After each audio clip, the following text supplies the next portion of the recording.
Hey everyone. We all know the saying that nice guys finish last. And I'm here to tell you that that's not necessarily true. Nice guys don't necessarily finish last, but nice guys do often finish lonely. And so let's pull this apart a little bit. When I'm talking about nice guys, I'm not talking about good guys. I'm talking about, just hang in there. We'll get to it in a minute. But nice guys finish lonely because nice guys usually avoid conflicts in relationships. And here's the thing, avoiding conflicts doesn't make you kind, it really makes you codependent. And I see this all the time with my clients. And in fact, it's my own story as well, being in a marriage of over 20 years and never really feeling totally expressed or seen. If this sounds familiar, stick around. We're going to explore what avoiding conflict does to sabotage intimacy and how you can show up in your relationships with honesty and strength and with love. And so let's just start by saying nice guys. It's a term that was coined by my friend Dr. Robert Glover in his book, No More Mr. Nice Guy. And nice guys are, in this case, men, and this applies to women too, but in his construct, it's men who are over accommodating and they are people pleasing and they are conflict avoidant. And all of this is rooted in these fears of rejection or being unloved. And again, it applies to men and it applies to women. Nice guy or nice person is really just a form of codependence. But in this case, it's not simply a trying to please, trying to accommodate from this place of fear, but there's also a sense of I'm going to accommodate so that I get something in return. I'm going to give so that I get.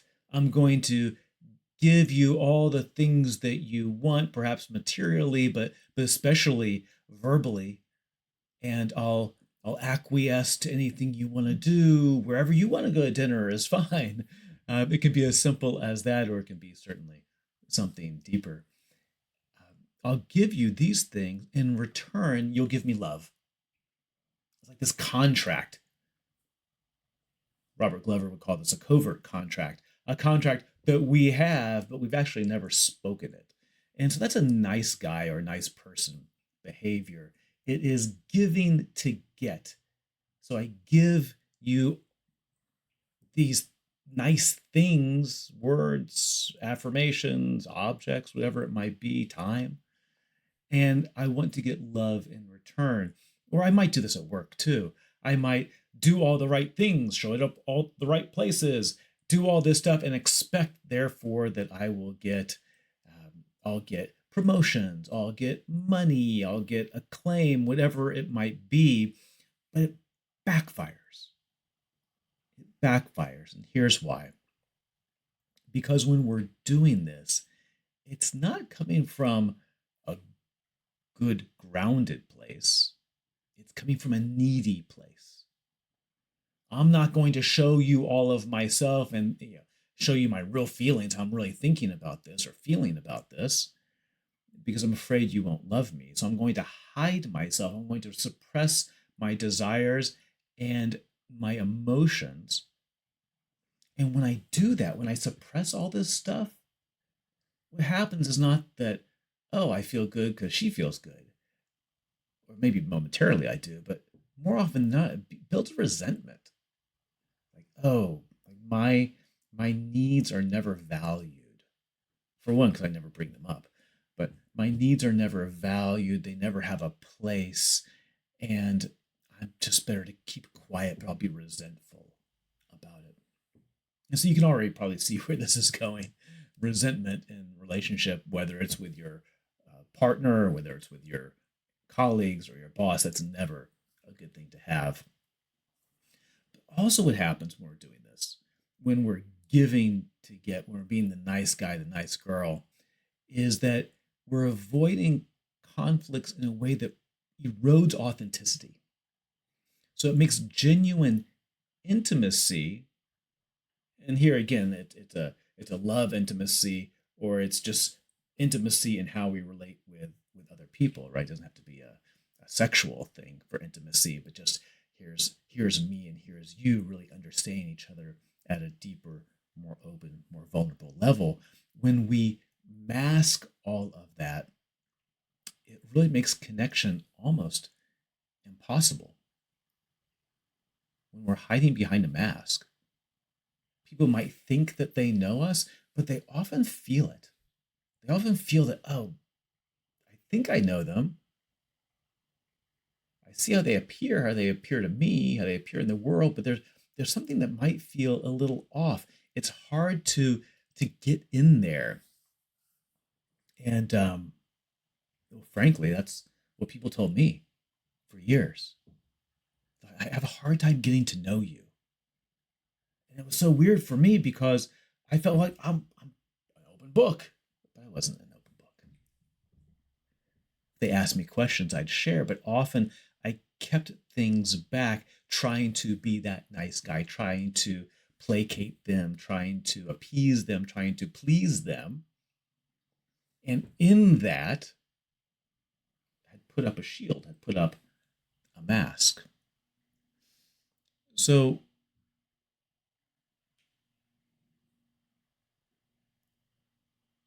there's a hidden cost to avoiding conflict, to avoiding really sharing something from the depths. And I frame that as conflict because that's often the fear that we have if we're nice guys.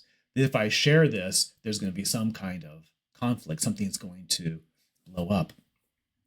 And what happens with that? What happens when we try to avoid at all costs these kinds of conflicts is that it really damages the relationship. And it does it, I think, in three ways.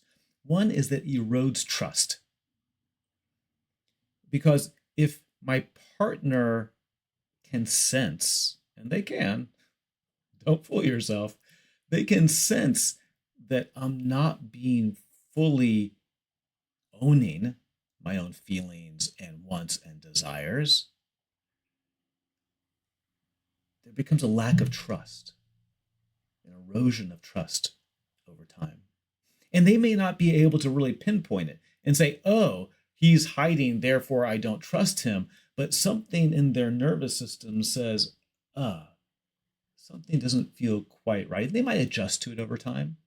Just think that's how they are. But there's something often that's a little bit off center the whole time. So there's an erosion of trust. The second thing is that resentment builds. So if I have all these internalized frustrations, my wants, needs, and desires, my feelings, like all of this is not welcome here, I can't bring it to you, I'm going to get frustrated over time. And what often happens is that frustration leaks out in passive aggressive behavior or just something harmful. It may not be even passive aggressive, might just straight out, boom. It comes out really in pretty icky ways, in ways that really cause ripples of harm. The third thing that happens is that we lose attraction. Polarity, sexual polarity, diminishes when we suppress our true desires. Because if we're not showing up fully, for one, they're not going to show up fully. But when we're not showing up, when we're holding something back, we're not going to have that spark. I mean, it might be there for the first part of the relationship. We're just trying to get to know each other. But in a long-term relationship, if we've been holding this stuff back, we're going to become depolarized. And we're not going to have that physical, sexual aliveness between us. So there's some short-term gains in let me hold this stuff back. Let me just try to appease and be the nice guy. But there's a long-term loss. Why do we do this? It's a fear. Scared to really show ourselves. Maybe as children, we weren't allowed to really show our full selves, right? We were told how to feel. We were told what feelings were okay in any given situation. And so we learned, oh, I need to hide this stuff. It's not welcome here. And then we grow older and we get into relationships where we transpose that. We take our childhood program and we bring it in. Sometimes we find places that fit home, like they're also feelings are not welcome. But often we just carry that story with us, not recognizing that it's possible that it's fully welcome here, but we don't have the nervous system structure to be able to bring it.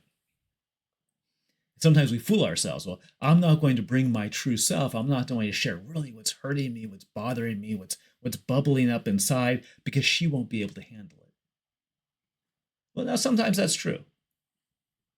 But more often than not, it's not that she can't handle it. It's that she's going to have a response, which she's certainly welcome to, and I can't handle her response. It becomes really about me again. So I'm holding back because I can't handle how she might respond. And often we don't know how they're going to respond. We just make up a story how they might respond. So sometimes there's a fear. Sometimes we just don't know. We haven't gone deep enough to figure out really what's inside. How do I really feel about this?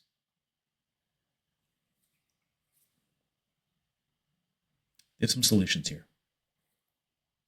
For one, I think it's time to normalize that conflict is actually a tool for intimacy.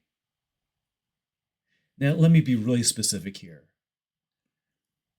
Conflict, I'm talking about disagreements, arguments. I'm not talking about abuse. Abuse can be physical abuse, emotional abuse. There's an array of different ways that we can abuse or receive abuse. I'm not talking about that. I'm talking about disagreements. I'm talking about arguments. I'm talking about recognizing hurt feelings. Those things actually can really grow your intimacy. And really, I want to be super specific. If it is abusive, that's not a tool for intimacy. Abuse is never a tool for intimacy. Conflict can be. And so I want to normalize that. Conflict can actually be a tool for intimacy. Conflict is not the opposite of love. It's actually an opportunity for deeper understanding. When handled with integrity, conflict can bring us closer to our partner and not actually push us apart. So some practical steps. I've got this thing bubbling up inside. I've been holding back about how I feel about, I don't know, the schedule you keep, the way you load the dishwasher, the way you speak to me, how you parent, where I want to go eat. It could be anything. If there's a lot of energy around it, though, the first thing to do is to clear that energy. Right? We can't step into a healing, productive conversation if we're supercharged. And so, just some very simple things to do. Some kind of pattern interrupt. So our pattern is blah, blah, blah, blah, right? The interrupt is, okay, let me move out of that so I can center, so I can have a conversation with you. A couple very simple ones. One is just a breath. Just take a nice deep breath. You don't have to close your eyes. Take a nice deep breath. Let it out. Breathe in and count to 4. Breathe out at a count of 6 or 8.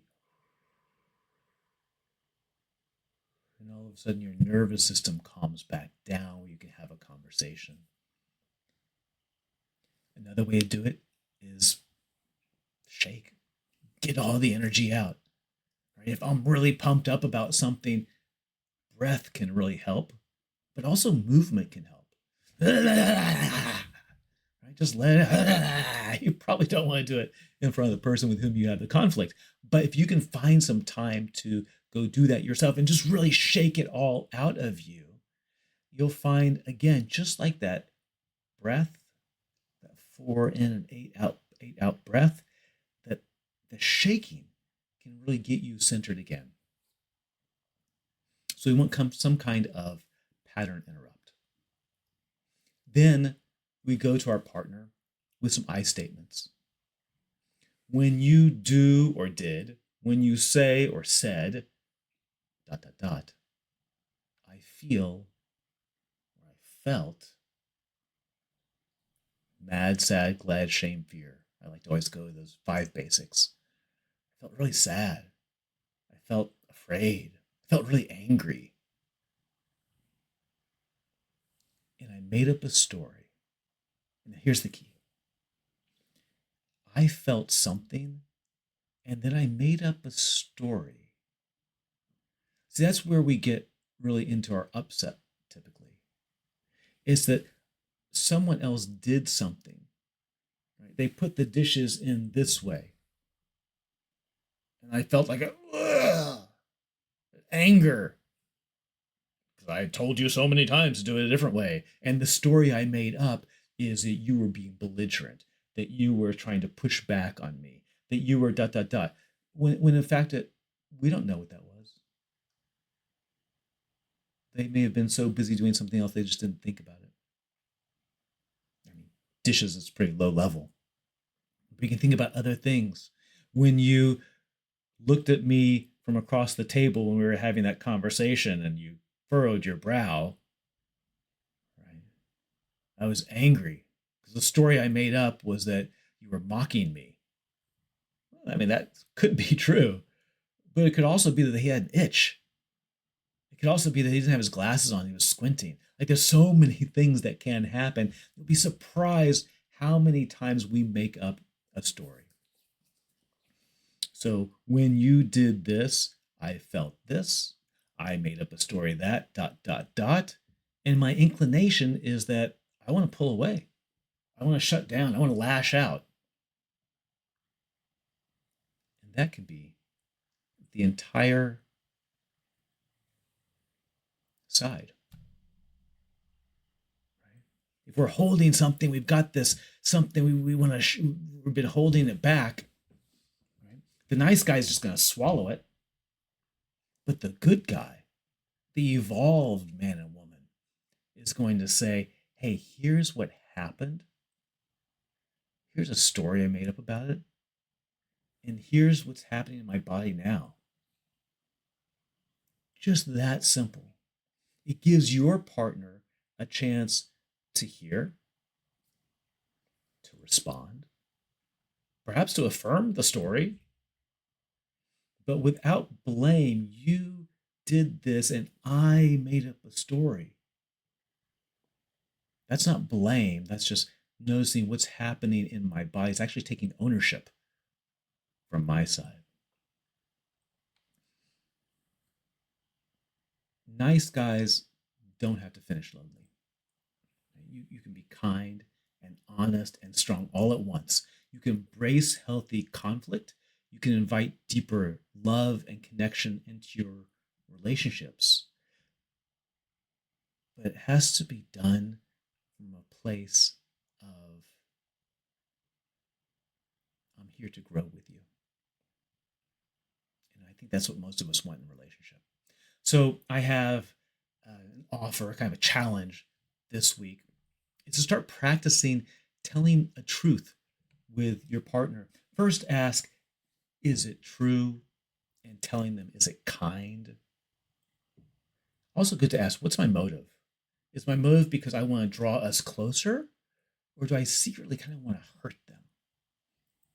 Got to get clear on those. Before you have the conversation, clear the energy, shake it all out, take some nice deep breaths, whatever works for you, and see how that goes. See how it draws you a little bit out of your nice guy, nice girl patterns, and maybe brings you into closer modern intimacy. If you liked this video, I'd love for you to subscribe. Just hit the button below, share it with friends, come back for more tips and advice and experiments on how to make your relationships deeper, more meaningful, and more full of love.